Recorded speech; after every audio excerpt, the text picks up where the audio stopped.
भगवान हमारा साथी है, हम उनके संग संग रहते हैं, वो अपने संग संग रहते हैं। जैसे दीपक में बाती है, भगवान हमारा साथी है। ओम शांति। शांति की शक्ति इस चैनल में आप सभी का स्वागत है। शांति की शक्ति इस चैनल के अंदर अभी हम नमस्कार से चमत्कार की और इसके बारे में हम अपने सत्य अनुभव आप सभी के सामने प्रस्तुत कर रहे हैं। वास्तव में अनुभव ये हमारे जीवन की सबसे बड़ी संपदा है। अनुभव ही हमारी शक्ति है। अनुभव हमारे अंदर निर्णय शक्ति को बढ़ाता है। तो अनुभव, सत्य अनुभव जिसको हम कहते हैं सेल्फ रियलाइजेशन, तो सबसे पहले परमात्मा ने हमको ये अनुभव कराया कि भाई तुम स्वयं कौन हो, अपने आप को पहचानो। तो जब हम स्वयं को पहचानते हैं, सत्य का अनुभव होता है, तो हमको ये पता चलता है कि शरीर को चलाने वाली हम एक चैतन्य शक्ति आत्मा है। और जैसे शरीर का पिता रहता है ऐसे ही आत्मा का भी एक पिता है। तो वैसे हमको दो पिता हैं, एक आत्मा का पिता, एक शरीर का पिता। आत्मा का जो पिता है उसको हम कहते हैं परम पिता, जो सभी का पिता है, उसका कोई पिता नहीं है, जिसको हम कहते हैं गॉड फादर। और वो परमात्मा से जब हम जुड़ जाते हैं, जब हम उसके प्रति अपना बुद्धि का योग समर्पित कर देते हैं, तो वो अपनी शक्ति को हमको अनुभव कराता है। आज आप देखो कि सूर्य के अंदर अग्नि है, लेकिन वो अग्नि दिखती नहीं है। आप धूप में खड़े रहेंगे तो अग्नि आपको महसूस होंगी। ठंडी के दिन है, हम कमरे के बाहर निकल ही नहीं रहे, तो सूर्य की उष्णता कैसे महसूस होंगी। ऐसे ही परमात्मा की शक्ति महसूस करने के लिए हमको देह की स्मृति से दूर जाना पड़ता है और आत्मस्मृति में रहना पड़ता है। तो जो सूर्य की शक्ति जो है, सूर्य में अग्नि है, दिखती नहीं है। आप कागज़ रखो सूर्य के सामने, जलेगा नहीं, लेकिन कागज़ के आगे अगर हम डबल कांच लगाते हैं तो एक केंद्र बिंदु बनाता है और वो कागज़ जलना शुरू हो जाता है। ऐसे ही हमारा मन एक परमात्मा के ऊपर जब केंद्रित हो जाता है तो परमात्मा की शक्ति हमारे अंदर आने लगती है और हमको उसकी अनुभूति होती है। तो जिस समय हमको परमात्मा की अनुभूति हो जाती है तो हमारे को ये एक आत्मविश्वास के साथ परमात्मा विश्वास भी रहता है कि भगवान हमारा साथी है, वो हमारे हर पल हमारे साथ रहता है। और वो परमात्मा जो है वो ज्ञान के रूप में, शक्ति के रूप में, प्रेम के रूप में हमारे साथ में रहता है। और भगवान का जो अनुभव है ये प्राप्त करना, ये भाग्य की निशानी है। क्योंकि गीता में भगवान ने कहा है कि मैं जो हूँ, जैसा हूँ, मुझे कोटों में कोई जानते हैं, कोटों में कोई जानते हैं और कोई में से कोई मेरे मार्ग पर चल पाते हैं। तो अपना परिचय देना, ये भगवान स्वयं अपना कार्य करता है। इसलिए कहते हैं कि प्रभु हर इंसान को किस्मत का नजराना देता है, किसी को धन दौलत तो किसी को गुरु कृपा का खजाना देता है। तो जीवन में गुरु कृपा ही हमारे जीवन के अंदर, कहते हैं गुरु कृपा ही केवलम। भी आप देखो कि दशा रहती है, एक राहु की दशा रहती है, शनि की दशा रहती।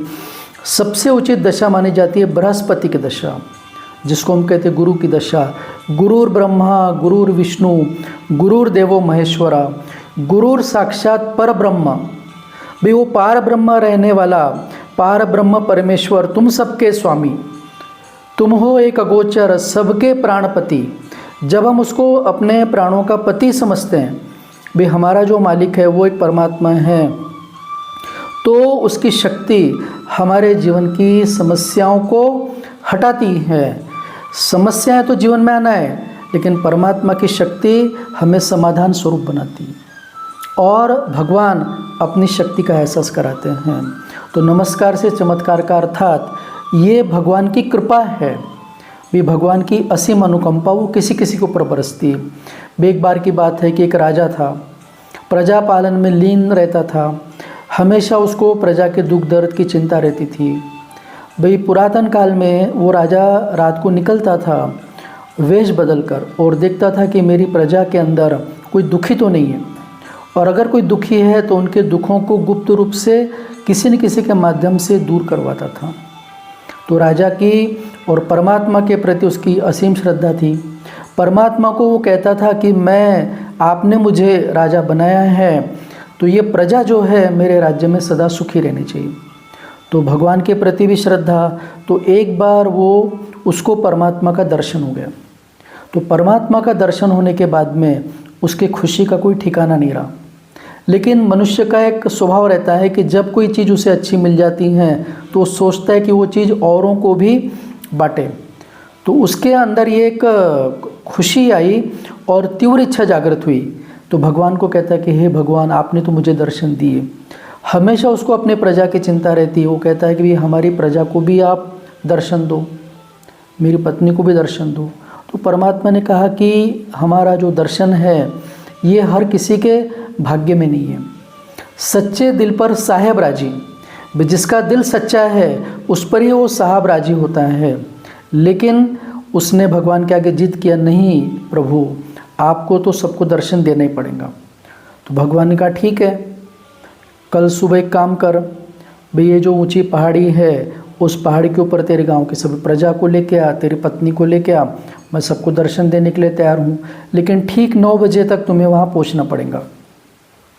ये राजा आता है, आकर पूरे राज्य के अंदर ढिंडोरा पिटवाता है, भाई मुझे भगवान के दर्शन हुए, मैं चाहता हूँ कि आपको भी भगवान के दर्शन हो।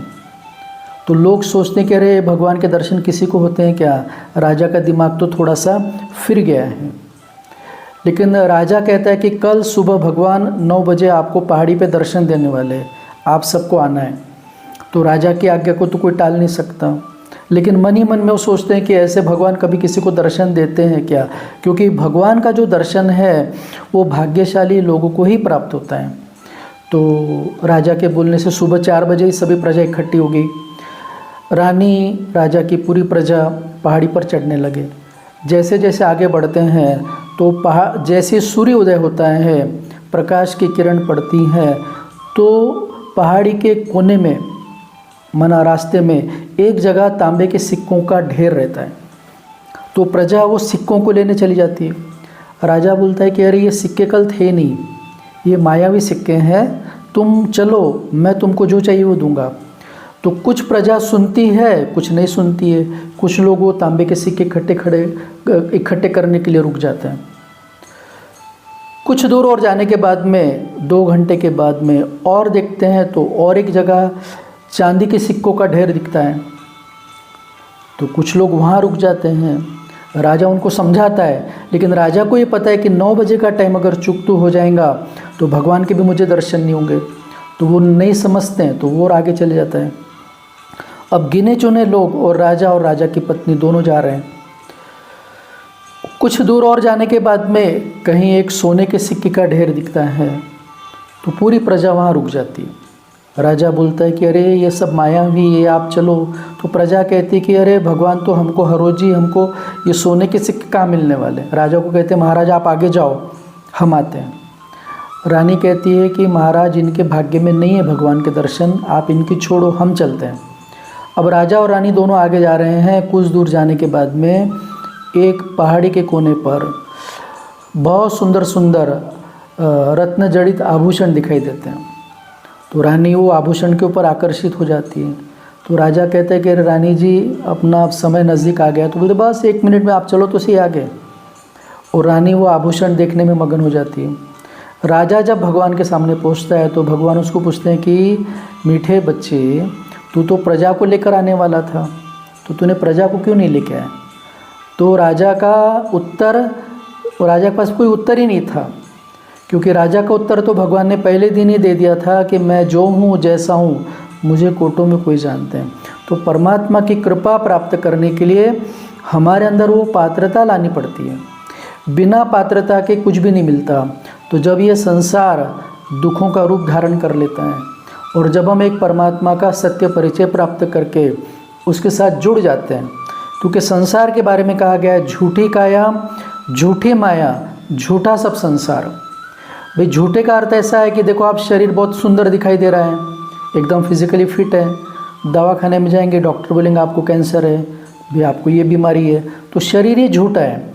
भाई आप इसके लिए कितना भी प्रयास करो लेकिन धीरे धीरे ये कमजोरी होना है।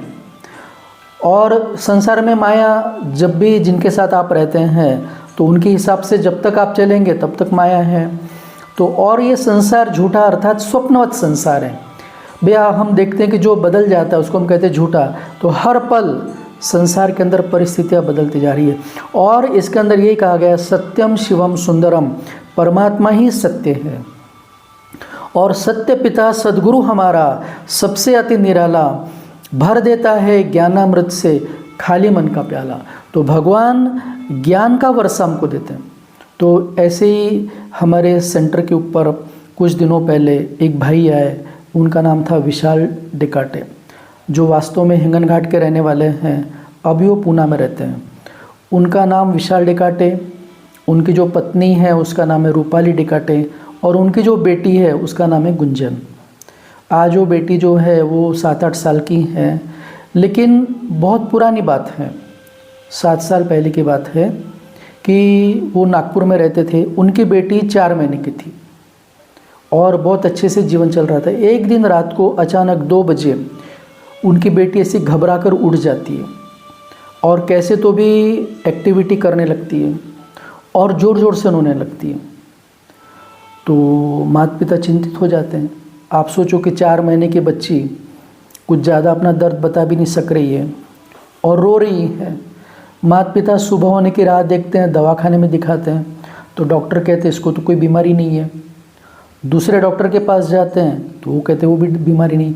ऐसे कई डॉक्टर को दिखा देते हैं, वो लड़की का रोना रुकता ही नहीं और कई दिनों तक ये प्रक्रिया चल रही कि जब देखो जब वो रोते रहती है और बच्चे के अंदर माता पिता की जान रहती है। अब वो बच्ची का कोई इलाज ही नहीं मिल रहा तो उसकी माँ भी रोने लग गई। उनके संबंधी चिंतित हो गए। तो वो जो उसकी माता है, उसकी बुआ जो प्रजापिता ब्रह्मा कुमारी ईश्वरीय विद्यालय में ईश्वरीय ज्ञान और राज्यों की पढ़ाई पढ़ती थी, उसने कहा कि इसको तू सेंटर पे लेके जा। तो जो रूपाली बहन है वो हिंगन घाट की है और हिंगन घाट सेंटर पर पहले आती थी। उसने अपनी बेटी को सेंटर पर लाया। यहाँ जो मेडिटेशन का कमरा है जिसको हम कहते हैं बाबा का कमरा, तो बाबा माना हमारा पिता जो निराकार शिव बाबा है, कोई देहधारी नहीं। तो बाबा के कमरे में उसको बिठाया तो भी वो रो रही है। फिर हमारे जयमाला दीदी जी के गोद में दिया तो भी रो रही है। तो यहाँ पर हर गुरुवार को भगवान को भोग लगता है। तो भगवान तो खाता नहीं है, लेकिन भगवान को जब हम भोग लगाते हैं तो ये हमारा भगवान के प्रति एक रिगार्ड है। भाई भगवान ने गीता में कहा है कि जो मुझे भोग लगाए बिना खाता है वो चोर है। तो ये हमारा कर्तव्य बनता है कि जब भी हमारे सामने अन्न आता है तो कुछ समय हम भगवान का धन्यवाद दें कि भाई आप ही अन्न देवता हो, आपकी कृपा से हमें अन्न मिला है। आज दुनिया में कितने लोग हैं जो भूखे हैं। तो भगवान को भोग लगाना ये यहाँ पर एक विधि होती है ब्रह्मा कुमारी सेंटर में कि हर सदगुरुवार को वहाँ भोग लगता है। तो वो बहन ने कहा कि ये गुरुवार को आप बाबा को भोग लगा दो, बस सहज का। लेकिन उसके मन के अंदर ये था कि मेरी बच्ची का प्रश्न तो यहाँ भी नहीं ठीक हो रहा है। जैसे ही गुरुवार को उसके नाम से भोग लगाया गया, वो लड़की का रोना बिल्कुल बंद और वो माता पिता के आंखों से प्रेम के आंसू बहने लगे कि कैसे बाबा ने अपनी शक्ति का एहसास कराया। भगवान को दुनिया में इलेक्शन है, भगवान सिलेक्शन करता है, भगवान चुनता है। परमात्मा अपने कार्य के लिए आत्माओं को चुनता है। जब हम उसको पुकारते हैं दिल से, हमारे अंदर उसके प्रति प्यार है, सुनता है मेरा खुदा। जब वो हमारी पुकार सुनता है तो वो हमको चुनता है। तो वो बच्ची का फिर बाबा के कमरे में वो बच्ची बैठी तो बड़ी हंस रही है। फिर हमारा जयमाला दीदी के पास में उसको दिया तो दीदी के गोद में आ गई वो। उनके माता पिता का निश्चय बैठ गया कि ये जो परमात्मा का कार्य है, ये कार्य हमारे लिए सभी विघ्न को विनाश करने वाला कार्य। और कुछ समय के बाद में वो पूना में चले गए। आज भी वो भाई हमें एक हफ्ता पहले आकर मिले, विशाल भाई मिले, उनकी पत्नी है, उनकी बेटी, सभी आए। उन्होंने कहा कि पूना में हम हर रोज़ सेंटर पे जाते हैं और ये जो बच्ची है ये भी सेंटर पर जाती है हर रोज़। सुबह हम आधा घंटा वहाँ जाते हैं, मेडिटेशन करते हैं। हमारा जीवन एकदम सुचारू रूप से चल रहा है। वो भाई अपना अनुभव बताते कि ऑफिस में हमेशा बॉस के साथ हमारी स्ट्रगल होती रहती थी और होती है भी। आप जहाँ जॉब करेंगे तो जॉब प्लेस में आपस में विचारों में टकराहट, मनमुटाव होना, संघर्ष होना, ये स्वाभाविक बात है, ये कलयुग के लक्षण है। लेकिन वो भाई बताता है कि बाबा ने जो हमें शिक्षा दी कि सुबह 4 से 5 मेडिटेशन करो। मैं हर रोज़ सुबह अमृत वेला करता हूँ तो ऑफिस के अंदर मेरा जीवन एकदम सहज हो गया है। अब वहाँ कोई संघर्ष ही नहीं है और हम परिवार में बहुत सुख से रह रहे हैं। तो कैसे परमात्मा की याद और परमात्मा का ज्ञान हमारे जीवन को सहज बनाता है। ऐसे हमारे एक टीचर आते जिनका नाम है रविंद्र भाई मुकावार। तो वो भी अपना अनुभव सुनाते हैं कि भाई मुझे बहुत कफ की बीमारी थी। उन्होंने मेडिटेशन का कोर्स किया और उनको ये सिखाया गया कि आप हर रोज़ यहाँ ईश्वरीय महावाक्य ज्ञान मुरली सुनिए, ध्यान कीजिए। वो मुरली सुनने लगे, हर रोज़ आधा घंटा निकाल कर मुरली सुनने आते थे और अमृत वेला 4 से 5 योग करना, ये उन्होंने अपना नियम बना लिया। 1 महीने के बाद उन्होंने ये चमत्कार देखा कि जो उनको बीमारी थी, कफ की बीमारी, उनको बहुत कफ था, बहुत सारी दवाइयाँ लेते थे, लेकिन कफ इतना बनता था कि वो परेशान थे उसके कारण। तो वो अपना अनुभव सुनाती कि जब मैं सुबह मेडिटेशन में बैठता हूँ उसके बाद मेरा पूरा कफ निकल जाता है। तो प्रभु की लीला परमापार है। तो हमारा तो सर नतमस्तक हो जाता है, श्रद्धा से परमात्मा के कदमों में झुक जाता है और दिल से यही हम गीत गाते हैं कि वाह बाबा वाह और वाह ड्रामा वाह। भैया संसार में जब भी कोई लोग मिलते हैं एक दूसरे को तो आजकल फैशन हो गई। पहले तो हम नमस्ते करते थे, नम्रता थी, राम राम करते थे। अभी हम सब एक दूसरे को हाय हाय हाय हाय कर रहे हैं। और जैसे आप मुँह से हाय हाय बोलेंगे तो जीवन में हाय हाय है।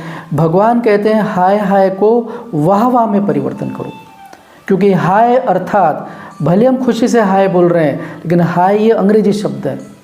हाय अर्थात दुख से निकलती हाय, लेकिन वाह जो है जब हम खुशी में रहते हैं तो वाह कहते हैं। तो वाह बाबा और वाह ड्रामा, ये संसार का नाटक है कि इसमें सकल पदार्थ है जगमाही, कर्महीन नर पावत नहीं।